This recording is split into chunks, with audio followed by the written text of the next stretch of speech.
بسم اللہ الرحمن الرحیم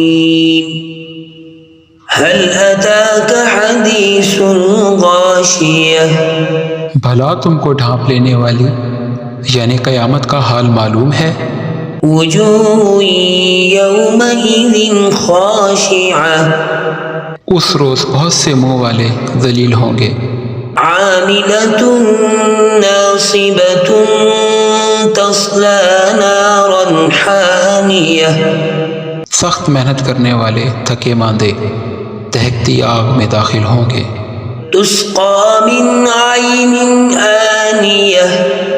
ایک کھولتے ہوئے چشمے کا ان کو پانی پلایا جائے گا، لیس لهم طعام الا من ضریع لا یسمن ولا یغنی من جوع اور خاردار جھاڑ کے سوا ان کے لیے کوئی کھانا نہیں ہوگا جو نہ فربہی لائے نہ بھوک میں کچھ کام آئے، وجوہ یومئذ ناعمۃ لسعیہا راضیہ اور بہت سے منہ والے اس روز شادماں ہوں گے اپنے اعمال کی جزا سے خوش دل، فی جنت عالیہ بہشت بری میں لا تسمع فیہا لاغیۃ فیہا عین جاریہ وہاں کسی کے بکواس نہیں سنیں گے، اس میں چشمے بہہ رہے ہوں گے، فیہا سرر مرفوعۃ واکواب موضوعہ وہاں تخت ہوں گے اونچے بچھے ہوئے اور آپ خورے کرینے سے رکھے ہوئے، ونمارق مصفوفۃ وزرابی مبثوثہ اور گاؤ تکیے کے قطار لگے ہوئے اور نفیس مسنتیں بچھی ہوئیں، افلا ينظرون الى الابل كيف خلقت والى السماء كيف رفعت کیا یہ لوگ اونٹوں کی طرف نہیں دیکھتے کہ کیسے پیدا کیے گئے ہیں،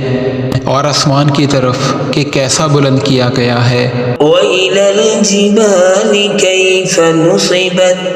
اور پہاڑوں کی طرف کہ کس طرح کھڑے کیے گئے ہیں، وإلى الأرض كيف سطحت اور زمین کی طرف کہ کس طرح بچھائی گئی ہے، فذكر إنما أنت مذكر لست عليهم بمسيطر تو تم نصیحت کرتے رہو کہ تم نصیحت کرنے والے ہی ہو، تم ان پر دروغہ نہیں ہو، إلا من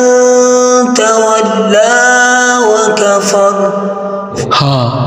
جس نے منہ پھیرا اور نہ مانا، فيعذبه الله العذاب الأكبر